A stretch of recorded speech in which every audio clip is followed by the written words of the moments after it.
Assalamualaikum warahmatullahi wabarakatuh. Bismillahirrahmanirrahim. Kali ini saya akan mereview sebuah buku yang berjudul Dasar-Dasar Mendidik Anak di Usia 1 sampai 10 tahun. Buku ini ditulis oleh Najah As-Sabatin dan diterjemahkan ke dalam bahasa Indonesia oleh Yahya Abdurrahman. Buku ini pertama kali dicetak pada tahun 2007 oleh penerbit Dar Usamah li An-Nashr wa At-Tauzi dengan judul asli Asasiyat Tarbiyah Al-Atfal. Nah, kemudian pada tahun 2014 buku ini kembali dicetak oleh Al-Azhar Freestone Publishing dengan jumlah halaman sebanyak 198 halaman, dan buku ini terdiri dari 4 bagian atau 4 bab. Jadi sebagaimana yang kita pernah mendengar sebuah hadis dari Rasulullah, setiap anak dilahirkan di atas fitrah, maka kedua orang tuanya lah yang menjadikan dia seorang Yahudi, Nasrani, ataupun Majusi. Kedua orang tua memiliki pengaruh yang besar bagi pertumbuhan anak-anak. Jika keduanya Muslim, maka anak-anak akan tumbuh sebagai Muslim. Dan jika keduanya Yahudi, anak-anak akan tumbuh sebagai Yahudi. Jika keduanya Nasrani, anak-anak akan tumbuh menjadi Nasrani. Apapun agama kedua orang tua, anak-anak akan tumbuh berdasarkan agama kedua orang tuanya. Hal itu karena kedua orang tua memiliki kekuasaan dan pengaruh yang mendalam dalam pembentukan berbagai pemahaman atau persepsi dan kecenderungan anak-anak mereka dan berikutnya dalam pembentukan tingkah laku anak-anak. Karena itulah penulis di sini membahas cara-cara dan berbagai sarana yang bisa dimanfaatkan oleh kedua orang tua dalam menjalankan pendidikan anak mereka dari usia 1 tahun sampai usia 10 tahun.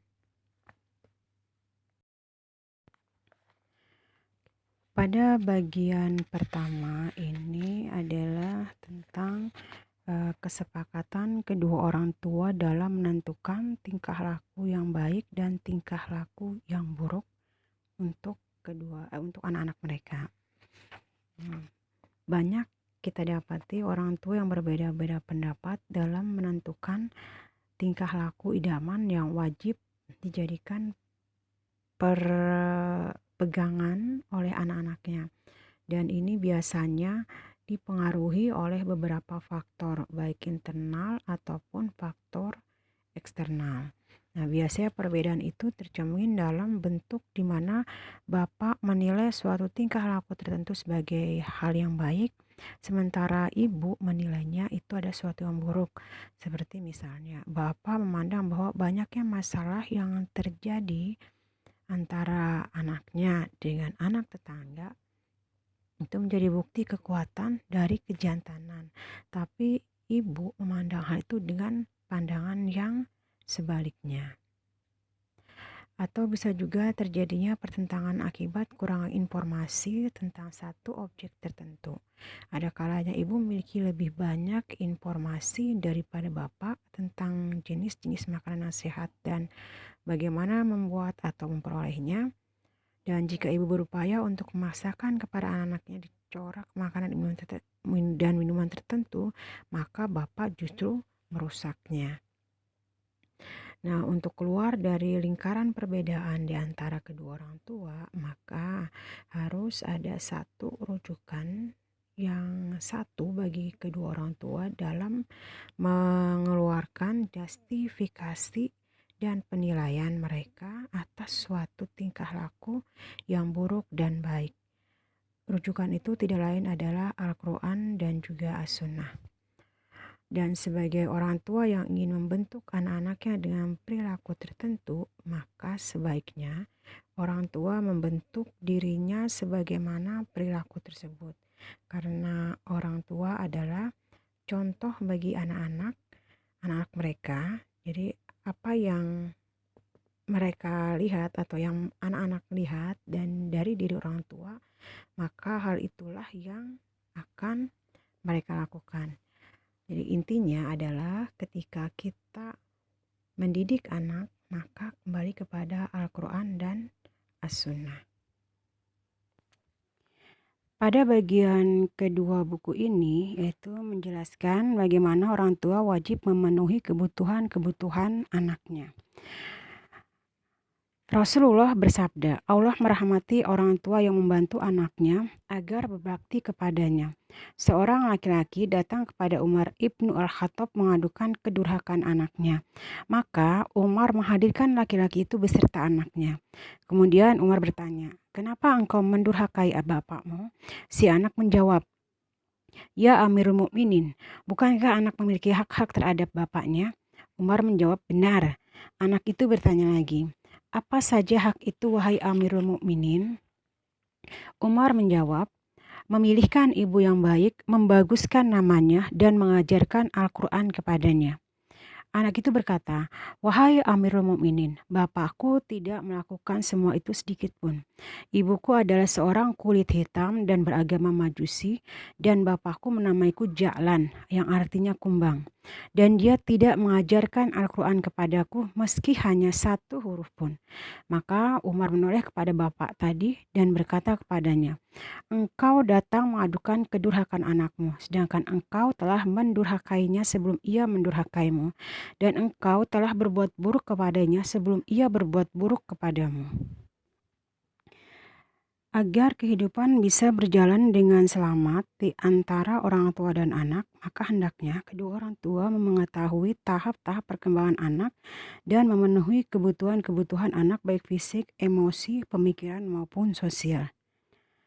Pertama yang diperhatikan oleh orang tua adalah perkembangan fisik, motorik, indera, dan pemenuhan kebutuhan materi.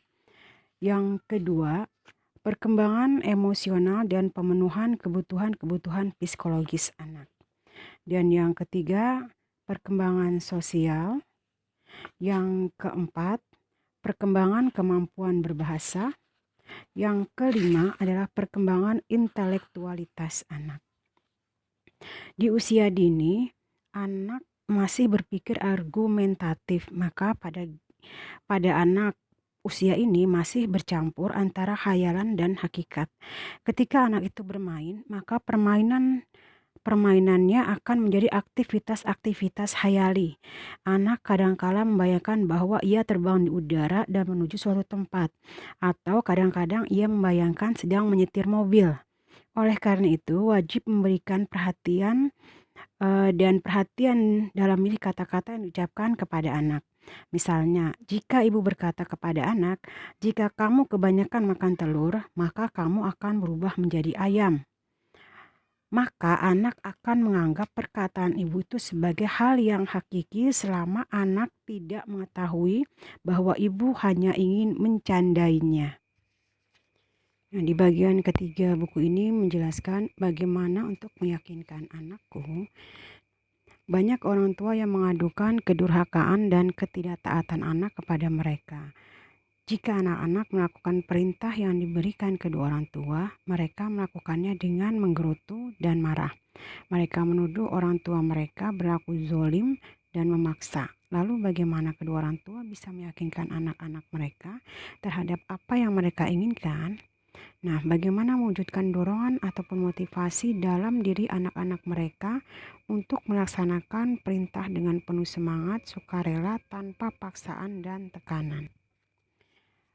Ada beberapa cara untuk dapat meyakinkan anak. Yang pertama, dengan keteladanan. Keteladanan dalam pendidikan termasuk cara berpengaruh yang paling efektif dalam menyiapkan anak baik menjadi anak yang positif ataupun menjadi negatif.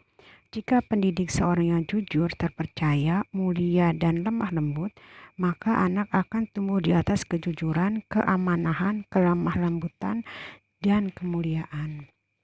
Namun sebaliknya, jika pendidik adalah seorang pendusta, khianat, dan juga bakhil, maka anak akan tumbuh di atas kedustaan, pengkhianatan, kebahilan, kelemahan hati, dan kehinaan. Karena itu, kedua orang tua wajib menyifati diri mereka dengan sifat-sifat yang ingin mereka tanamkan di dalam diri anak-anak mereka. Cara yang kedua dapat menggunakan cerita dalam meyakinkan anak-anak. Nah, kita bisa menggunakan cerita-cerita dari para sahabat-sahabat dan bisa juga cerita-cerita dari Al-Quran. Karena dalam kisah-kisah Al-Quran itu memiliki 3 fungsi. Yang pertama merangsang pemikiran, kedua memberikan pelajaran dan ibroh, dan yang ketiga menyenangkan. Selanjutnya, ada cara yang ketiga yaitu membangun kesesuaian bersama anak-anak. Dan cara yang keempat, ketahuilah bagaimana cara berdialog dengan anak. Kita masuk pada bagian terakhir atau bagian keempat. Di bagian ini kita akan membahas tentang meluruskan tingkah laku. Ada 3 cara dalam meluruskan tingkah laku. Yang pertama adalah cara evaluasi dan imbalan. Jadi cara ini bisa dilakukan yaitu dengan cara memberikan imbalan tingkah laku baik dengan segera dan konsisten. Kemudian berikanlah pujian tingkah laku yang baik. Lalu beri imbalan dengan cepat setelah pelaksanaan tingkah laku yang baik. Nah, namun kita harus berhati-hati memberikan sanksi tingkah laku baik tanpa sengaja. Jangan sampai tanpa sengaja memberikan reward atas tingkah laku jelek. Cara yang kedua dengan mengubah perilaku adalah cara penghapusan. Jadi tidak mengacukan objek karena kesalahan. Kemudian cara yang ketiga itu adalah mengubah tingkah laku yaitu dengan cara sanksi. Sanksi menunjuk kepada praktek bersifat perilaku yang memberikan stimulasi bersifat habitatif yang bisa memperlemah atau meminimalkan perilaku kurang baik pada masa yang akan datang. Nah, stimulasi itu jika terjadi disebut stimulasi punitif atau yang bersifat sanksi. Stimulasi tersebut secara primer berbentuk sanksi atau bisa dilakukan dengan menghilangkan stimulasi positif. Sanksi dalam bentuk ini disebut sanksi yang bersifat sekunder. Nah, di antara cara-cara sanksi itu ada 1, bisa dengan pengucilan atau tidak mengacuhkan. Lalu bisa juga dengan balasan perilaku ataupun pukulan yang tidak menyakitkan. Demikian ulasan singkat dari buku Dasar-Dasar Mendidik Anak di Usia 1-10 tahun. Demikian vitalnya peran orang tua dalam mendidik anak dan mengarahkan anak.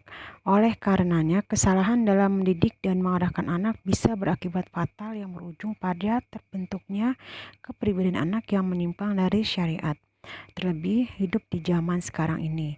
Di luar sana kita dihadapkan pada kenyataan sistem pendidikan dari tata pergaulan maupun lingkungan yang seolah mengajarkan anak-anak untuk menjadi penentang Allah. Pintu kemaksiatan yang notabene merupakan jalan ke neraka dibuka lebar-lebar dan siapapun bisa terjumus ke dalamnya setiap saat. Oleh karenanya, penting bagi orang tua untuk membentengi anaknya dengan pendidikan yang benar. Semoga sedikit ulasan dari buku ini bermanfaat dalam panduan praktik mendidik anak dan mengarahkan anak. Mohon maaf jika masih banyak kekurangan dalam penyampaiannya. Akhirul kalam, saya ucapkan terima kasih dan wassalamualaikum warahmatullahi wabarakatuh.